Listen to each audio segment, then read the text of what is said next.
I stared at the screen, my morning coffee forgotten on the kitchen island. The subject line of the email from my daughter Sarah was painfully corporate. Mom, it's time to discuss your living situation. We found a retirement home for you. I read it twice. Not a phone call, not a visit, an email. I am 68 in perfect health and fully capable of maintaining my 3-bedroom home in Seattle. Yet Sarah and her husband Jason had decided my time of independence was up. They had attached a glossy brochure of Sunrise Meadows, highlighting the assisted care facilities and, most importantly, the financial breakdown. I knew exactly what this was about. Jason's contracting business had been bleeding money for 2 years. They needed a bailout, and my paid-off house was sitting on a gold mine of equity. I didn't cry. I didn't write a long, emotional reply asking why my only daughter was trying to push me out of my own home. I took a sip of my cold coffee and got to work. I made a phone call. I set up an appointment with my attorney and put my house in an irrevocable trust. It was a simple administrative step, but it cemented one fact: the house was mine, and no one could force a sale. Next, I logged into my banking app. Years ago, I had added Sarah to a secondary checking account for emergencies. I transferred all the funds into my primary individual account and closed the joint one. I wiped the counter, cleaned my hands steady. I had spent my life raising her, supporting her, and grieving my late husband. I was not about to become a victim of her financial mismanagement. I typed a 2-word reply to her email: "Come over." The next day, my daughter showed up at my door, and the real game began. The doorbell rang at exactly noon. Sarah and Jason stood on my front porch, armed with thick manila folders and forced smiles. "Mom!" Sarah reached out for a hug. I gave her a brief pat on the back and stepped aside. "Come in. Wipe your shoes, Jason." Jason cleared his throat, rubbing his boots on the mat. He looked nervous, clutching the folders tightly. We sat in the living room. The room my husband and I had decorated together, filled with real oak furniture and sunlight, not the sterile beige they were trying to push me into. "We're so glad you were open to meeting." Sarah started leaning forward. "We've been so worried about you in this big house all by yourself. The stairs, the maintenance." "I ran 3 miles this morning, Sarah," I replied, crossing my legs. Jason jumped in, his tone overly professional. "It's about being proactive, Nora. We found a place that handles all the yard work, the meals, everything. And if we sell this house now, the market is peaking. You could afford a beautiful unit and have plenty left over to invest." Invest. That was the magic word. "Invest in what?" I asked, keeping my voice level. "Your failing contracting business." Jason's face flushed. Sarah gasped, her hand flying to her chest. "Mom, that is incredibly offensive. We are trying to help you. You are getting older, and it's dangerous for you to be here alone." "I'm perfectly safe," I corrected. "But I'm glad you brought up the house. It's good we're having this chat." I watched their eyes light up. They thought I was yielding. They thought they had won. "So you'll look at the brochures?" Sarah handed the folder across the coffee table. I didn't take it. I just looked at her, noting the expensive new designer bag sitting at her feet. "No, I won't be needing them," I stated. The smiles on their faces faltered. "But you just said it was good we were talking about the house." Jason argued, his polite facade cracking. "It is," I nodded, "because you need to understand where things stand. Yesterday, I put this house into an irrevocable trust." Silence filled the room. The grandfather clock in the hallway ticked loud and steady. Sarah blinked, uncomprehending. "A trust. What does that mean?" "It means the house cannot be sold," I explained calmly. "Not by me, not by you, not by anyone. I will live here until I pass away. And after that, it goes directly to my grandson Leo." Leo was my son, Julian's boy. Julian lived in Texas and never once asked me for a dime. Jason stood up so fast his knee knocked against the coffee table. Are you out of your mind? You locked up an $800,000 asset for a teenager. It's my asset to lock up. I remained seated entirely unbothered by his rising voice. Mom, you can't do this. Sarah's voice spiked an octave. We were counting on… we need to make sure you are taken care of. I am taking care of myself by ensuring no one views my home as a retirement fund for their bad debts. I looked at Jason. I know about the second mortgage you took out, Jason. I know you're drowning. Sarah turned bright red. You have no right to snoop into our finances. And you have no right to schedule my move to a nursing home, I countered. We are done here. Take your brochures and leave. Sarah grabbed her expensive bag, her hands shaking with rage. You're being selfish. Family is supposed to help family. I'm being smart, I corrected. They stormed out, slamming the front door behind them. I locked it. But as I turned away, I noticed something missing from the console table. My spare house key, usually kept in the ceramic bowl by the door, was gone. I didn't panic. I didn't run out into the street screaming, and I certainly didn't waste time calling anyone to report a stolen key. I simply walked into the kitchen and picked up my phone. Within an hour, a local locksmith was at my house. He replaced the front door, back door, and garage locks with heavy-duty smart locks. I paid him in cash, tested my new keypad, and felt a profound sense of security. While the locksmith worked, my phone buzzed. It was an automated alert from my bank. An attempted withdrawal of $5,000 from the joint account had failed. Sarah was moving fast. She had tried to drain the emergency fund right after leaving my house. Fortunately, I had emptied and closed that account before she even arrived. I brewed a fresh cup of tea and sat on the porch. The autumn breeze was crisp. For years, I had made excuses for Sarah's entitlement. I blamed it on her growing up without her father or on the pressure of keeping up with Jason's flashy lifestyle. But at 68, I was out of excuses to give. My phone rang again. This time, it was Julian, my eldest son. Mom! His deep voice came through the speaker. Sarah just called me in hysterics. She said you're losing your mind and giving the house away to strangers. I chuckled softly. Strangers, I put it in a trust for your son, Leo. Julian paused. Wait, she said you signed it over to a cult. I shook my head, admiring my blooming hydrangeas. Sarah is upset because she and Jason wanted to force me into assisted living and sell my house to pay their debts. I put a stop to it. Julian sighed deeply. Do you need me to fly out? No, Julian. I have it entirely under control, I assured him. Are you sure? Julian sounded worried, but also distinctly tired of his sister's drama. She was screaming about getting power of attorney, saying you aren't competent. Let her try, I answered smoothly.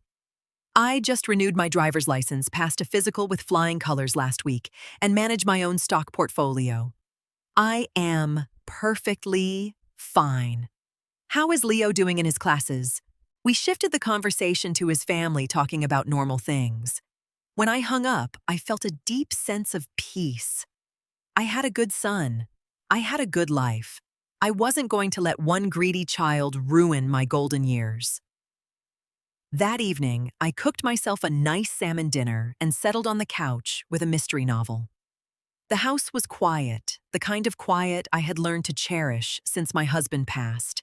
Around 9:30 p.m., I heard a car pull into my driveway. The headlights swept across my living room window. I didn't turn on the porch light. I just moved the curtain slightly and watched. It was Jason's truck.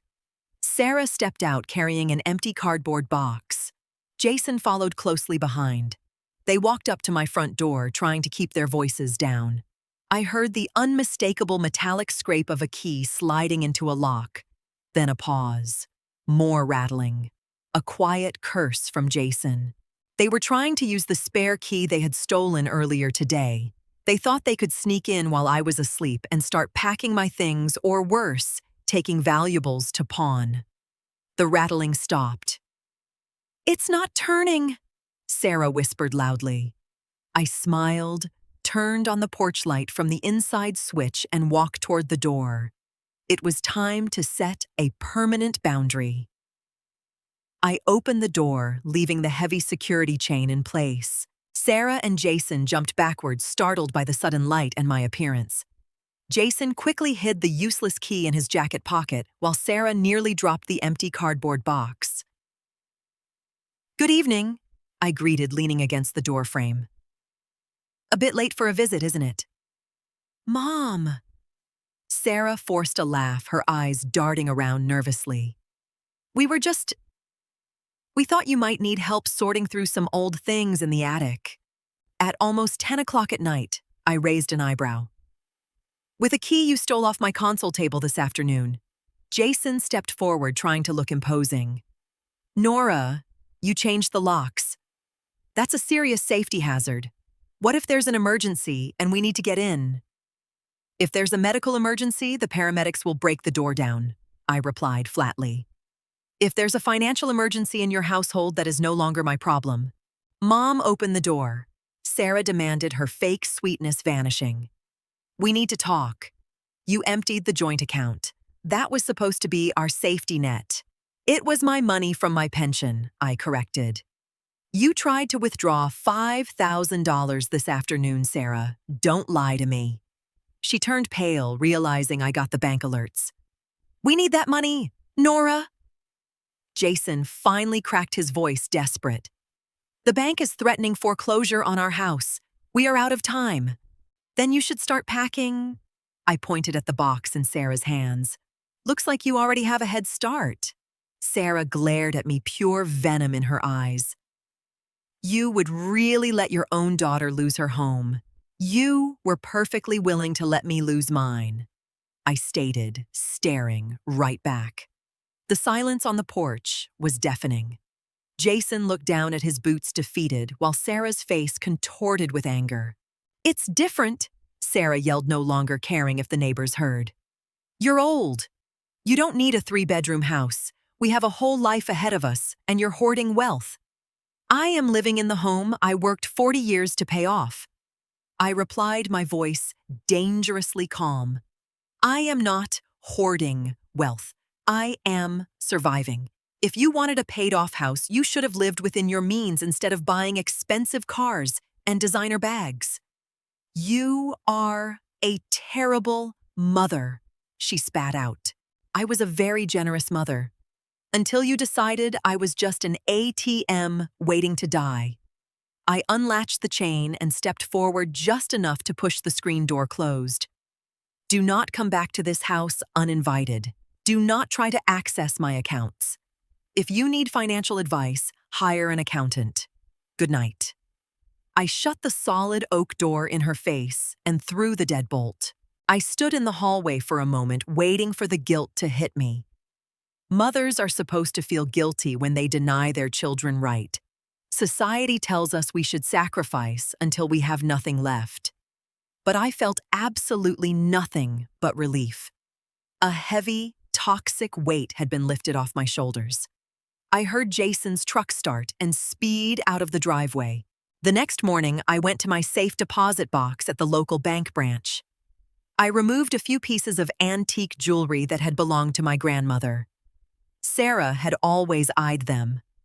I packed them up and mailed them via insured delivery to Julian's wife in Texas. If Sarah wanted to play dirty, I was going to make sure the board was completely cleared of pieces. 2 weeks passed without a word from Sarah. No texts, no calls. I spent my days gardening, volunteering at the library, and enjoying my peace.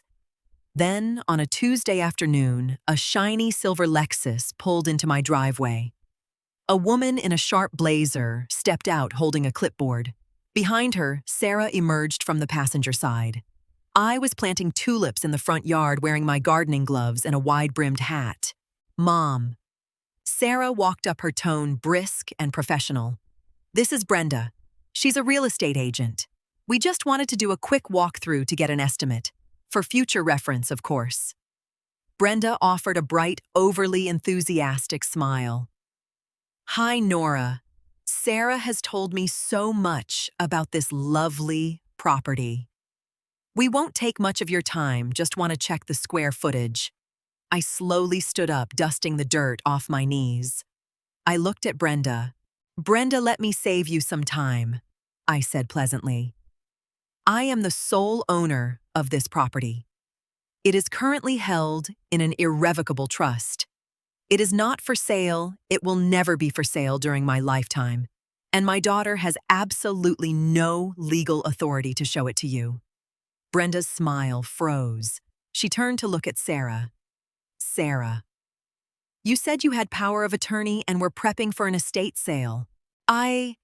Sarah stammered, her face turning crimson. She's not thinking clearly, Brenda. We just need a preliminary number. I am thinking perfectly clearly, I interrupted. Brenda, you are trespassing on private property. I kindly ask you to leave before things get unpleasant. Brenda was a professional. She instantly recognized a liability when she saw one. I am so sorry, ma'am. I was misinformed. She spun around, marched straight back to her Lexus, and got in. Sarah was left standing on the grass, alone. Brenda drove away without looking back, leaving Sarah stranded in my driveway. How could you do that? Sarah demanded, stomping her foot like a toddler. I promised Jason I could at least get an appraisal so we could take a loan against our future inheritance. Your future inheritance is zero, Sarah, I said, peeling off my gardening gloves. And you cannot take a loan against a house you do not own. You have no heart, she screamed. Jason is filing for bankruptcy next week. We are losing our house. Then you will have to rent an apartment, get jobs that pay regular wages, and start over. I walked past her toward my front porch. Millions of people do it every day. You are not above hard work. I hate you, she cried, real tears finally spilling down her cheeks. No, you hate that you can no longer control me, I corrected, without looking back. I went inside, locked the door, and left her standing in the driveway. She had to call Jason to come pick her up. I watched from the window as he arrived 20 minutes later. They argued on the front lawn before finally driving away. That afternoon, I gathered the last few boxes of Sarah's childhood things. High school yearbooks, old trophies, a box of sweaters she had left in the guest room. I packed them neatly, taped them shut, and paid a local courier service to deliver them to her address. I included a small handwritten note inside the top box. These belong to you. The house belongs to me. Do not contact me until you are ready to be a daughter, not a debt collector. Mom. It was the hardest thing I had ever done, but also the most necessary. I was finally cutting the cord. 6 months later, the air was warm with the arrival of spring. My front garden was a riot of color. The tulips I had planted that fateful afternoon were in full bloom. I sat on my porch swing, a cup of fresh coffee in hand, listening to the birds. Julian and his family had visited over Thanksgiving. The house had been filled with laughter, the smell of roasted turkey, and the sound of my grandson Leo playing the piano in the living room. It felt like a home, again, not a battleground. I heard through the grapevine, mostly from my gossiping neighbor Martha, that Sarah and Jason had lost their house. They were renting a small 2-bedroom apartment across town. Jason was working for a commercial construction company, and Sarah had taken a job as a receptionist at a dental clinic. They were surviving, just as I had told them they would. Sarah hadn't called me. I hadn't called her. Some might view that as a tragedy, a broken family. But sitting here on my porch, I didn't feel broken. I had repainted the kitchen. I had joined a local book club that met on Thursday evenings. I managed my own finances, cooked my own meals, and slept soundly through the night without the fear of someone trying to sneak in and steal my future. I had drawn a line in the sand, and I had stood my ground. I didn't need to fight them in a courtroom, and I didn't need to beg for their respect. I simply stopped giving them the keys to my life. I took a sip of my coffee, the morning sun warming my face. I was 68, independent, and absolutely free. And my house. It was still exactly where it belonged, and so was I. Going through this taught me a hard but necessary truth. You can't set yourself on fire just to keep someone else warm, even if that someone is your own child. Setting boundaries doesn't mean you love your kids any less. It just means you respect yourself enough to protect your peace. We spend decades building our lives, our homes, and our security, and we should never feel guilty for wanting to live out our golden years on our own terms. Sometimes, the best thing you can do for an entitled adult child is to step back and let them figure life out for themselves. Has anyone else ever had to draw a tough line with family or deal with a similar situation? I'd love to hear your experiences down in the comments below. Reading your stories always reminds me that none of us are truly alone in these struggles. If you found some value in my story today, please give this video a thumbs up. And don't forget to hit that subscribe button to join our community for more real-life stories. Thank you so much for watching, and I'll see you in the next one.